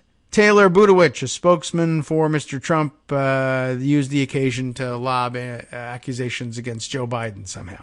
Accused the Biden administration of colluding with the media through targeted leaks in an overt and illegal act of intimidation and tampering. It's overt, yes, and it's overt because it's not illegal. It's perfectly legal, and he's being above board about it, but whatever. That's what Budowich does with his time. He's paid to do that. The Washington Post reported on Wednesday that Mr. Trump directed an employee who had been interviewed by the FBI to move boxes at Mar-a-Lago. That's a weird way of saying it. So let me see if I totally understood that. The Post reported Trump directed an employee who had been interviewed by the FBI. Like, was he interviewed by the FBI about something? And then he told Mr. Trump, I've been interviewed by the FBI. And he said, good, because I need someone to move boxes. So it should be you. Or, oh, the FBI talked to you about what? About what you're storing in those boxes. Oh, well then I need the boxes moved. Could you move those boxes? You know, coincidental. Like this is on my mind now. I'll just ask you to do it. I don't know. It is not clear whether that employee was Mr. Nauta, and a person familiar with the matter and with Mr. Trump's orbit said it could be a different staff member. So that's interesting, too. They got to find out who's that guy and what did they talk about. A top Justice Department official told Trump's lawyers in recent weeks that the department believed he had still not returned all the documents. It is unclear if the boxes that were moved were among the material later retrieved by the FBI. They did move it to the residence, and they did do a search in the residence. So it's a good bet that they got those materials, but maybe they were missing or maybe they were hidden better than some of the other things. But I think that's probably why, what we'll eventually find out, the reason that the warrant authorized the search in the residence is that they have spoken to Nauta and others who said, oh yeah, we moved boxes from out of the storage room and into the residence, and that's how the residence got on the search warrant. That's my guess. We'll eventually find that out. It seems pretty obvious, but we don't have the proof of that yet. But I don't see... There aren't very many other ways that would have ended up in the warrant, unless that was the case. I mean, there may be... This is a crazy story, so there may be constructed yet another way that people could somehow have known that things moved in. But this is the most obvious way. This is the most direct route to finding out. Okay. The National Archives, the federal agency that oversees presidential records, spent much of 2021, like the whole year, attempting to retrieve boxes of records that its officials had been told were in the White House residence at the end of the Trump presidency. Some of Mr. Trump's advisors tried to facilitate their return. One lawyer for Mr. Trump, Alex Cannon, told Mr. Trump to ship the boxes back as they were instead of going through them, and that the archivists would return whatever was personal property. Two people briefed on the matter said Mr. Cannon told Mr. Trump's aides not to go through the boxes because it was unclear what was in them and the materials might require security clearances. So he actually did it in lawyerly fashion, which is why he's being fired by Trump. Mr. Trump instead went through the boxes himself in December, according to a person familiar with the move, and I mean, I guess he's still got a security clearance. He shouldn't, but I guess he does, so maybe it's okay that he actually went through them, although it's surprising that he would actually do the work. Trump himself went through the boxes in December, according to a person familiar with the move, and that's not according to Trump. Trump doesn't say he went through the boxes, I don't think, or at least not in any, under oath, testimony under oath. So, grain of salt there. And it has to be a big one because, again, this is a story that involves Trump doing physical labor himself. And anyway, so Trump said he went through the boxes himself, and the archive sent people to retrieve 15 of those boxes a month later, January. When they got the boxes, they found 184 classified documents, prompting alarm. The Justice Department subsequently began an investigation and quickly concluded that Mr. Trump might not have returned all the material in his possession when he turned over the 15 boxes in January. In a court filing in August, prosecutors said they had evidence that, quote, government records were likely concealed and removed from the Mar-a-Lago storage room even after the Justice Department had sent Mr. Trump's office a subpoena for any remaining documents bearing classified markings. That led prosecutors to conclude that, quote, efforts were likely taken to obstruct the government's investigation, unquote. The government filing said. No, I don't see what else you could conclude. The Justice Department's effort to recover documents from Trump began in May after the FBI examined the 15 boxes of records the National Archives retrieved from Mar-a-Lago in January. Okay, so that's an important clarification to make there. The Justice Department's, effort to recover the documents began in May.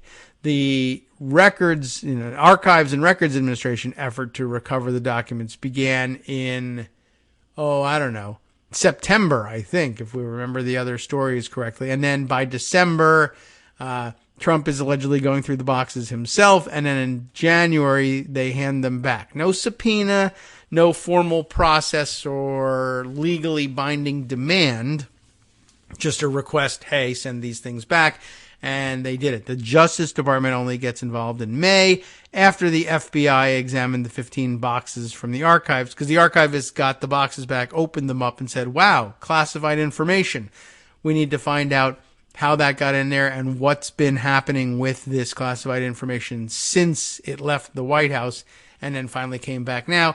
That's the FBI's job. That's why they get involved. FBI, of course, a division of the Justice Department, and they let the higher-ups know, yeah, we're having to do a counter-espionage investigation now because classified documents have been recovered.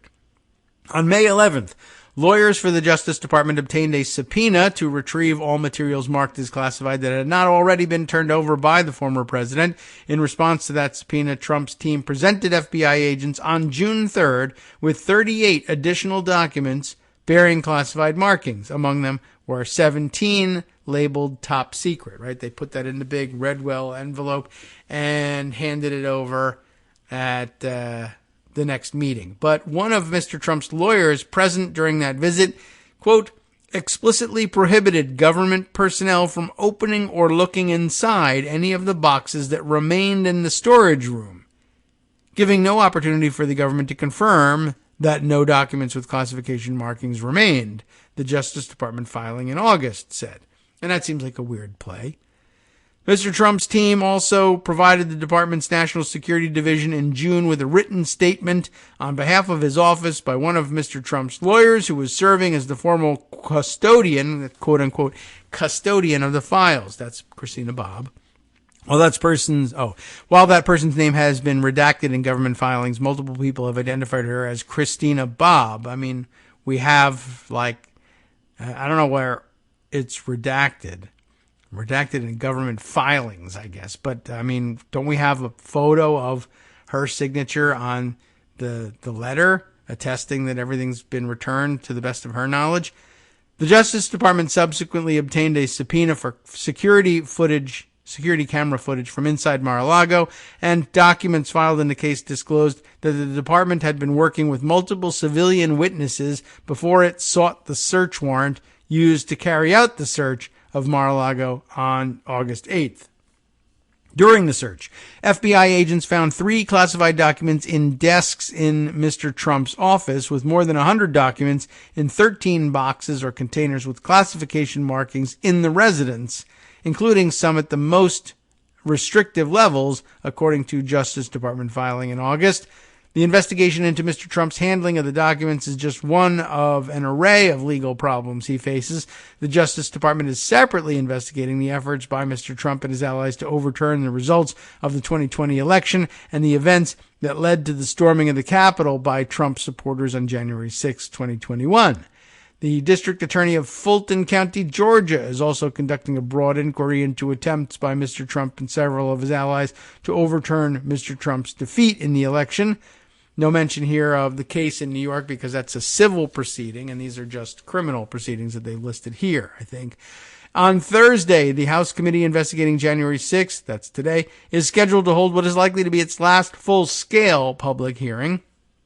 The panel has said it plans to disclose new information about Trump's state of mind, if there is one, in the chaotic post-election period and his central role in the effort to remain in power despite his loss to Joseph R. Biden Jr., who you may recognize as the current president of the United States. So, okay, interesting. And once again, a long article from which we did, in fact, learn some new tidbits. Somewhere along the line here, I was reminded that, did we not put it aside somewhere? There was something, now I got to think back to what it was. I knew I should have called it out at the time, but something that made me say, didn't we just see somewhere else that, oh well, we'll see if I can think about what that might have been. But there was something that made me say, I thought I read something different, or, shoot. Well, we'll see. Maybe I can come up with it again off the air and we can bring it up on Friday. So let's see. Follow up from yesterday that I didn't make it onto the air with. We read the piece from Digby about Trump. What was her headline? Trump is openly challenging the feds to indict him. Just say yes. Very interesting piece. We didn't actually get to the final 2 paragraphs of the piece, but I think you probably knew what was coming from that conclusion. And I really wanted to go back to it so that I could tell you. I told you that I came to the Digby article by way of an Amanda Marcotte tweet thread that made a slightly different point. I included it in yesterday's roundup, but I thought maybe it deserved a little bit of time on the air. But the concluding paragraphs of Digby's piece leads, I think, nicely into what Amanda had to say. There can be good reasons for prosecutors to refrain from bringing charges, and we discussed that in Franklin Foer's piece, right? Even where adequate proof exists. But the consequences of letting Donald Trump off the hook again are likely to be extreme. We've definitely talked about this stuff in the past. Rather than worrying about whether his supporters will become angry and lash out, authorities should be concerned that allowing Trump to skate will only validate his fans' belief that he is a superhero. and untouchable and unstoppable in some way. Sending a clear message that this individual is above the law makes his cult following more dangerous, not less. In a time when unequal justice is already at the forefront of many Americans' concerns, seeing this man escape accountability again and again is fatally poisoning to the culture. From his blithe confession about not paying taxes to his grotesque sexual assaults, corrupt business dealings, and massive abuse of power as President Trump is demonstrating to the country and to the world that the rich and powerful are exempt from the law no matter how blatantly they violate it. Not good. Hi, it's me, David Waldman, the same guy who was just talking to you a second ago. Our Patreon subscription drive is still going strong, with over 175 monthly donors who help keep us on the air. If we've helped keep you going during the pandemic, why not return the favor and help us keep going so we can all be together for the next disaster? Patreon.com, Patreon.com, makes it easy to make secure, recurring monthly contributions to support our show. Patreon.com/KagroX gets you straight to our donation page. Maybe you'd like to thank us for keeping you sane during the Trump era. Maybe you're looking forward to in-depth explanations of what's going on in the Biden administration. Whatever it is that keeps you listening, we need your help to keep bringing it to you. And hey, if you happen to prefer using PayPal or even the Square Cash app, we're up and running with those options too. Thanks again, everyone, for all your support. We literally could not do this without you.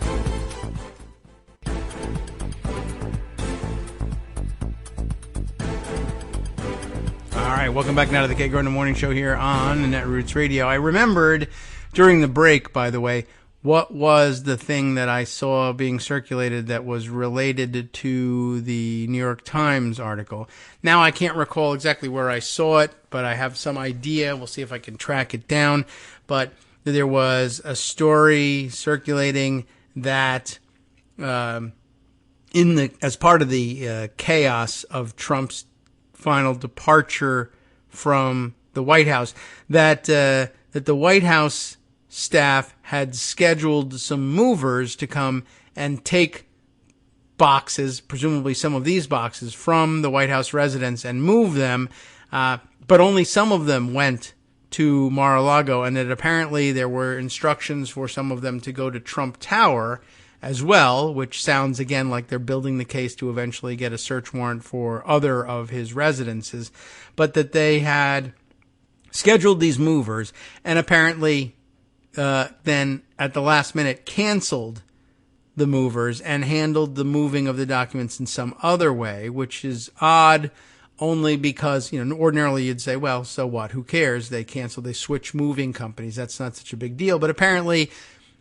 as you might imagine would be the case, physically moving things from the White House residence out can involve some tricky issues. And you can't just hire just anybody to come in as movers and pull a truck up to the White House and unload things, or load things up and unload them. And then at the president's residence, there has to be some security clearances involved. I guess some specialized personnel possibly.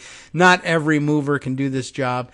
And so it's rarely a thing that's ever canceled, and you can't just switch companies at the last minute. So it was kind of suspicious. But I'll have to find where I read that so that we know what we're talking about and how big a grain of salt, if any, to take that with. All right. So I told you I was going to read you the concluding paragraphs from Digby's piece yesterday. I think we all knew where they were going, and I attempted to make it all. I missed the last sentence, but the last sentence is the natural conclusion to all this. If Donald Trump gets away with stealing national security secrets, I'm not sure this country can recover. And I think we all probably felt that. I knew that was what was coming next. Now, on to what Amanda Marcotte had to say about this piece, and just she used it as a jumping off point to make a different point, which was, this is her first tweet in the thread, and it features a link to the Digby article. And she says, this story of openly challenging the feds to indict him and bragging at his recent rallies that he had, in fact, taken the documents, but that's okay because they're mine, et cetera, et cetera. This is where being a true crime junkie which I guess Amanda is. This is where being a true crime junkie can really help you understand Trump. Because he's truly a criminal, I guess. Because you can really see how hard it is for sociopaths to refrain from bragging about their crimes and how badly they want to talk about them. That is interesting. Why does he say these things? He's crazy. He's the worst client ever. Well, he's a sociopath, and you run into these people in true crime stories from time to time because they make the most interesting true crime stories in some ways. To be clear, she continues, serial killers, it might not be what Trump is, mostly try to avoid arrest. But when they do get caught, a shocking number of them seem almost happy because they've long wanted credit for what they did, and now it's their chance to talk, and people are very interested in hearing it. I've written about this before, she says, but Trump struggles with the same urge. Like a Ted Bundy or Jeffrey Dahmer, he craves recognition, gets off, and I'm sure in the most literal way, on shocking people with his depravity, wants to brag. She's included a link here to an article, I assume one of her own, the one in which she's written about this before, from July of this year, late July 26th, Trump's inner turmoil. He craves credit for January 6th, but can't admit it for fear of prison. New January 6th video shows an unrepentant Trump and predicts the increasing threat of right-wing violence. Issue all to itself, all on its own there, which we won't read now, but let's finish with her thread instead. As she said, she's written about it before, but Trump, she compares to a Ted Bundy or Jeffrey Dahmer, craving recognition, loves to shock people with tales of his depravity and brag about his crimes. So, of course, he's basically confessing at his rallies. First, he knows that his audiences share the transgressive thrill of getting away with increasingly shocking crimes. Second, he knows the videos get shared widely. They make the clips. Ace and Aaron Rupar make clips of the dumb things, the crazy, the outrageous things that he says at the rallies, and we all circulate them. I'm guilty of the same. I know a lot of people say, well, we shouldn't do it and we shouldn't give him the publicity. But, I think at some point you got to wonder whether it pays to show people how crazy he is. I don't think we're opening any new minds to it, but to the extent that we do, great.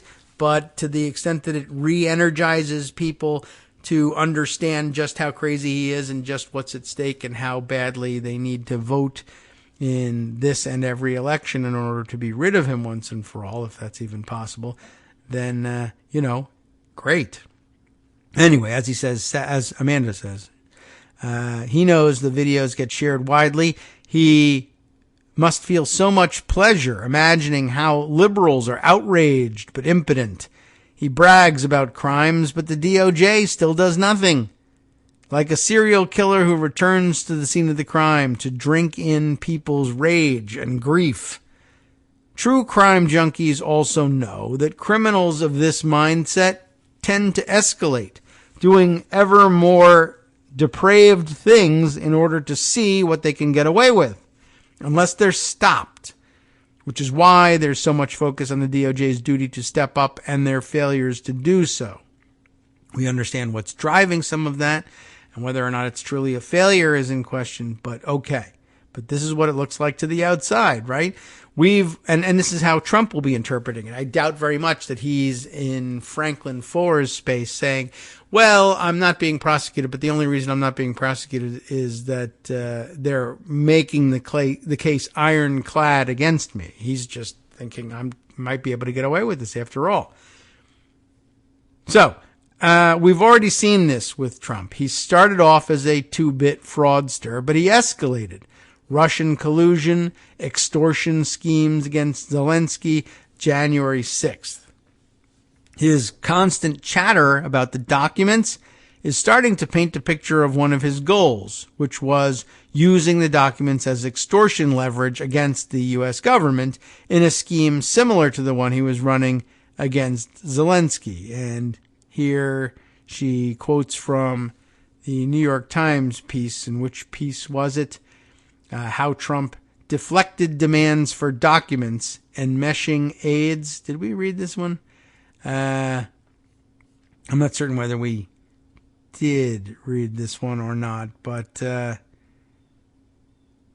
yeah, maybe. I'm not certain. It's impossible to tell. There are so many installments, and each one has little extra in it. I'm tempted to, well, I'll check into it. But at any rate, she writes, his constant chatter about the documents is starting to paint a picture of one of his goals, using the documents as extortion leverage. We certainly read about that, and I think we did read that piece, and then we also read the other piece at Digby's website rather than at Salon, but it was Tom's piece, not Heather's. But at any rate, yeah, so using the documents to extort the government and swap them, in a sense, for the Russia documents, which he once had, but then lost control of somehow. She concludes, though, finally, by saying, to be certain, there is a less than zero chance that the documents he is trying to strong-arm away from the archives prove his innocence due to his guilt. What? Less than a zero chance. Okay. That the documents he's trying to strong-arm away prove his innocence because he's actually guilty. So nothing will prove his innocence. But as with the Zelensky scheme, the idea was to take some kernel out of context to spin out a conspiracy theory. So normal people will read the documents, like if he was ever able to get a hold of these Russia documents and publicize them, declassify / leak them to the public, we would reach a different conclusion than he was hoping for, because in his mind, he's, well, one, he's crazy, and two, he's just going to come up with some kind of strange, take a kernel of truth from the reality of the documents and spin it as something completely different, and his followers will believe him, whereas the rest of us will see and say, this is a distortion of what's contained in these documents, not the truth of what's in these documents. And once again, you're lying, and lying very selectively in order to paint a better picture of yourself. Okay, now back to Pocket. There are other important stories to bring up, of course. And you know what? We'll make an Amanda Marcotte moment of it, because she's got a piece in Salon that's a follow-up on the Alex Jones story, which there's no more I can tell you about the Alex Jones thing. He owes a lot of money. He doesn't have $1 billion. He'll never get $1 billion. Yeah, the truth of the matter is, and I think everybody knows it, all the plaintiffs in this case are unlikely to see anything close to the amount of money that they are owed, even if the awards are upheld on appeal, just because he doesn't have that kind of money and never will. But that wasn't really the point. The point was to demonstrate just how wrong what he did really was. But Amanda has another angle, once again, and that's one of her great features, is seeing those other angles. Alex Jones busted. How the Sandy Hook trial could lead to accountability for Donald Trump. And there are multiple paths to accountability for Donald Trump. I don't know if we're going to take any of them or all of them, but let's see which one she points out. Has a Trump acolyte finally hit a limit to shamelessness as a political strategy? She wonders. Until Wednesday, yesterday, InfoWars founder, and I love the fact that I forget from time to time that he calls his show InfoWars, and I love the references people were making to, well, the InfoWars are over and he lost. We won the InfoWar, and now we're going to occupy his territory and rule it as our own, I suppose. InfoWars founder and host Alex Jones seemed unfazed about the possibility of consequences. For years, the right-wing fabulist has been in a court battle with the parents of the young children murdered in the Sandy Hook massacre. And to be clear, he, even on Wednesday, tried to appear unfazed about the possibility of consequences, but maybe we saw through it easier as we saw the numbers tick up. Anyway, the surviving parents are suing Jones for false claims that the school shooting never happened, Most people facing a lawsuit from such sympathetic plaintiffs would respond by showing humility and remorse. Jones, however, has turned the situation into a clown show by refusing court orders to turn over evidence, not showing up for the trial, and going on air regularly to tell even more defamatory lies about the families and the judge presiding over the case. He has good reason to believe that shamelessness will work out for him because, of course, through the power of you know the word, Alex Jones has evaded consequences for his actions for decades. His strategy is simple: lie to the audience by claiming to be the victim of a vast conspiracy. This opens a fountain of loyalty and, crucially, money. Not $1 billion, but money nonetheless. It worked after Jones was kicked off various hosting services for repeatedly breaking rules about disinformation and defamation. The InfoWars audience rallied to his side. Jones made millions after being deplatformed, often raking in as much as $800,000 in a day. I should be doing this. This Donald Trump-like audacity seemed like it might work for Jones in this legal battle over his Sandy Hook lies as well. He has barely put up a legal defense, instead taking his case to the airwaves where his lies risk no perjury charges. Coupled with stonewalling and financial shenanigans that look an awful lot like hiding money, it's clear what the goal is: amass so much wealth and support that even a major judgment against him won't cause any significant damage. Which is probably what drove those high numbers, by the way. I would just add to that. I mean, why did the jury do it? Not only were they shocked and outraged by what he did, but by the evidence that he was amassing a major fortune and trying to hide it at the same time so that it wouldn't be reachable if they came up with a verdict, or they came to a verdict against him and tried to put a dollar figure on it. And I think they bumped it up knowing that he should be punished for trying to avoid the punishment as well. On Tuesday, the parents of Jesse Lewis, a 6-year-old murdered in the 2012 shooting, testified in Austin, Texas about the damage done by Jones and his lying. For much of the time, however, Jones wasn't even in court, choosing instead to live stream on InfoWars. Jones spent that time raving about how the parents were being manipulated by a, quote, Democrat conspiracy, calling the judge a goblin, and falsely claiming that he was being railroaded. He then begged his audience to send him money to fend off this supposed deep state conspiracy. On Wednesday, however, Jones came to court and was subjected to a brutal cross-examination. And finally, he blinked. Mark Bankston, the lawyer for the Sandy Hook parents, revealed that he was in possession of the entire contents of Jones's cell phone. This reminds me, by the way, this makes it sound like this is an older article. It is. It's August 4th, 2022, because that's about, I was like, he wasn't in court on Wednesday. The days just happened to line up again. But when he did make that court appearance and showed up, that was the day he blinked.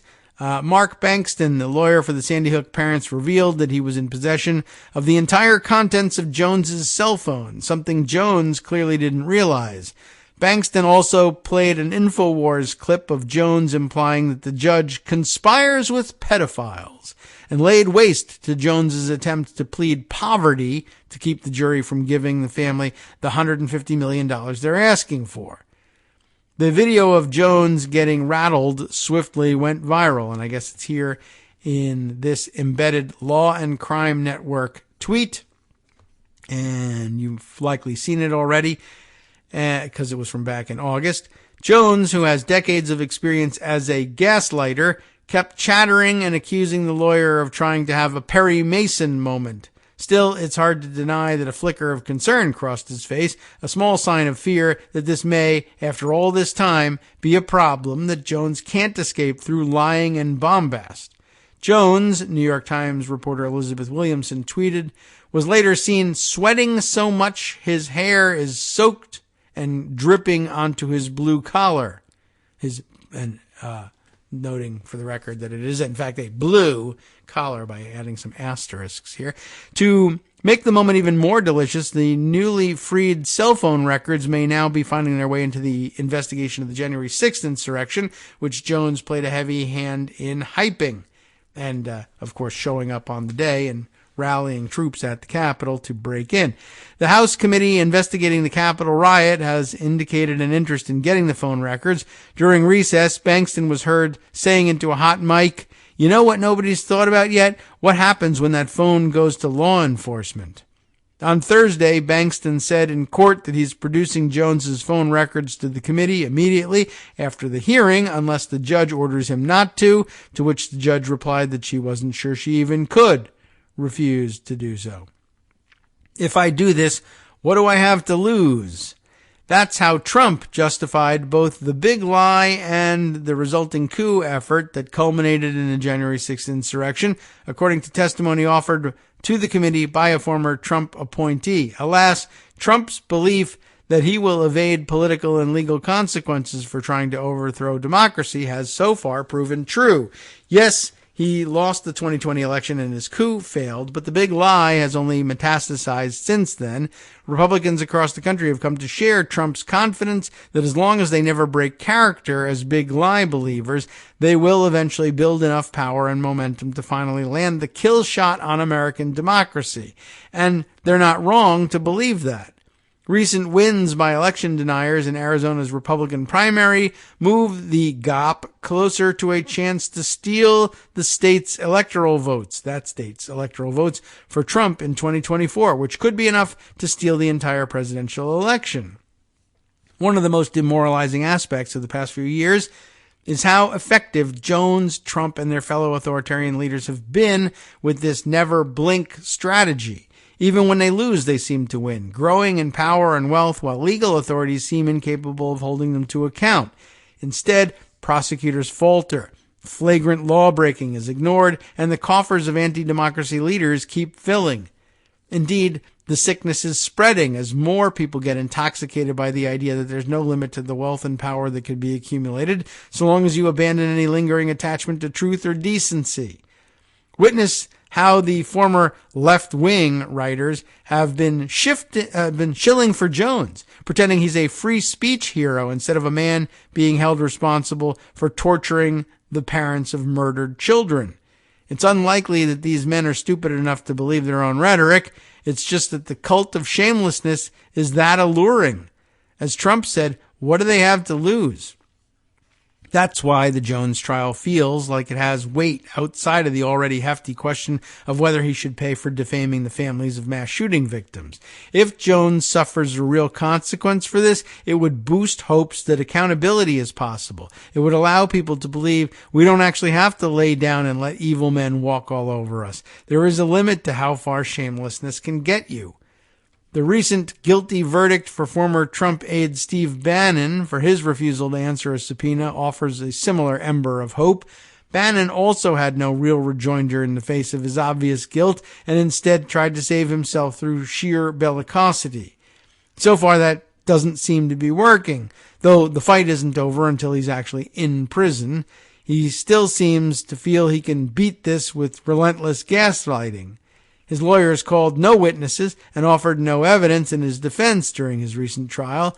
On InfoWars, this fact was already being used to spin out a story about how Bannon was not allowed to defend himself, which is a lie, but it is a clever lie which sets Bannon up to collect more money and support by pretending his lack of defense was due to being railroaded instead of an active choice from his own team. Whether he can leverage those resources into escaping prison is the remaining question. In one of the most iconic scenes in both the Game of Thrones TV series and books, the royal aide Varys remarks, "Power resides where men believe it resides, no more and no less." It's a truth that has served Trump, Jones, and their fellow travelers well.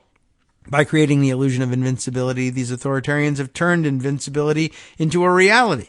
That's a terrifying power, but it also suggests a vulnerability. It means that even small cracks in the armor create hope that they aren't untouchable. These men can be stopped if people have the will and stamina to fight back. Stamina. I call it stamina, right? I haven't heard that word in a while. It's another sign of the depravity of our time that the burden of leading this fight has fallen on the shoulders of the parents of murdered children. But in all that darkness, there is hope. Alex Jones blinked, and now we know that he knows that he is not unbeatable. Of course, he does continue a month later to joke about 2 months later to joke about the verdict and just say, well, they'll never see that money. It's certainly likely to be the case since he doesn't have that money. So anyway, it doesn't really discuss what the paths to direct vulnerability and accountability for Donald Trump really are. Although it does open up the possibility that, well, some people may try to bring a similar suit. The evidence isn't quite as strong as it was in the Alex Jones case, but, he did that to himself, and Trump is likely to do that to himself should such a case be brought. But maybe there is, and it'd be a great way to test whether or not he has $1 billion, by the way. If you got a $1 billion verdict against him for defaming people and subjecting them to attacks with his rhetoric, the same way Jones did, and there's a $1 billion verdict, then we get to see exactly how much he's really worth, maybe by liquidating those assets and handing them out to the victims. It won't be $1 billion, but it will be satisfying anyway. The other path to accountability, of course, comes through Jones's involvement in January 6th and the possibility that he may be leveraged, his newfound infamy, having been found guilty here or liable in this case, might be brought to bear in January 6th proceedings. They're all lying because they're all liars. And most famously, Alex Jones, just recently found to have been telling billion-dollar lies. $1 billion worth of lying involved in this guy's past. And he's a central player in this game. And we will tell you, he and everybody on his side is lying about this stuff too. It could be brought to bear. I don't know. But at any rate, interesting look back and big day for Amanda on the show. So congratulations to you there. Let's see. Other things that I can actually fit in today's show. Well, maybe just one. And so we'll stick with the most closely related to politics. For some reason, I grabbed this piece from MarketWatch.com. Thought you might be interested in hearing this reiterated, I think. Former White House physician Ronnie Jackson, and now congressman, right, running for re-election. Former White House physician Ronnie Jackson sexually harassed staff, drank alcohol, took Ambien on duty. This, according to a Pentagon report. And you know how the Pentagon feels about people in uniform. They love them, right? All these battle ribbons he's got on here. And guess what? He's a big drunk and a perv. Who knew? Texas Representative Ronnie Jackson has rejected the allegations, because they're bad for him, made by the Department of Defense Inspector General following a years-long investigation. Nicholas Cam writes this for, it's in Market Watch, but I guess he's an AFP reporter, the French press agency. This Department of Defense report is a tough pill to swallow. Get it? Pill to swallow. Former White House physician Ronnie Jackson, a congressman who is currently representing Texas in the House, made, quote, sexual and denigrating comments about a female medical subordinate and pounded drunkenly on her hotel room door in the middle of the night, according to a report that the DOD Inspector General released on Wednesday. How do you like that? What's more, the years-long investigation into the man who achieved the rank of Rear Admiral in the U.S. Navy and who served as the White House physician to President Barack Obama and President Donald Trump also finds that Jackson broke protocol by drinking alcohol during 2 presidential trips while he was in charge of providing medical care and treatment to U.S. government officials overseas. We already had heard this, but now it's officially released in the report. Now I also am questioning, was Ronnie Jackson, this is an old piece too. Why am I reading it? Well, okay. So it's not new. Well, it's just fine because now we're out of time anyway. I guess it was being circulated yesterday and I should always grab the tweet it's attached to and see why it is that it's being circulated. This is from March 3rd, 2021. So I thought this was new information. Like we had heard the reports that this was the behavior he was engaged in, before, and I thought maybe now it's official. The report has come out and said we find that these things actually happened. They're not just allegations of what had happened along the way. But it turns out that no, the reason we heard it back in March of 2021 is that the official report was out then, and nothing has happened since, I guess, is the upshot. So maybe it does make an interesting and relevant counterpoint to what Amanda Marcotte was saying. You can even come out with official reports that say these obvious and damning things, but if idiots like to vote for you, idiots like to vote for you. There's nothing much you can do.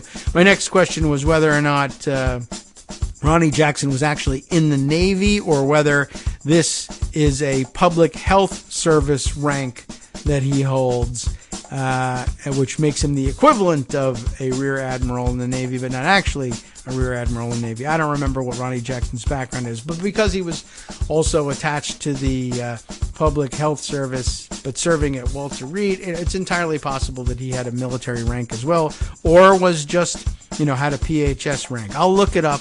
You can look it up as well. And in the meantime, I don't know, I guess you could revel in reminding yourself what a weirdo and drunk and perv he really was. And that despite this fact, people of the 13th District of Texas don't care enough to get rid of him. Okay, so that wasn't news. It was just a reminder that Ronnie Jackson is a drunken idiot and we hate him. So there you go. How about that? Oh, come on. It's not so bad. From netrootsradio.com, you have been listening to Kagro in the Morning with David Waldman. Well, okay, suppose you wanted to listen to something different now. Well, it's time for the West Coast Cookbook and Speakeasy right here on Netroots Radio, where Justice Putnam will be your host. Lots of great new stuff from around the country and around the world that we may have missed or skipped by in the effort to bring you the old news about Ronnie Jackson. So stay tuned for the new.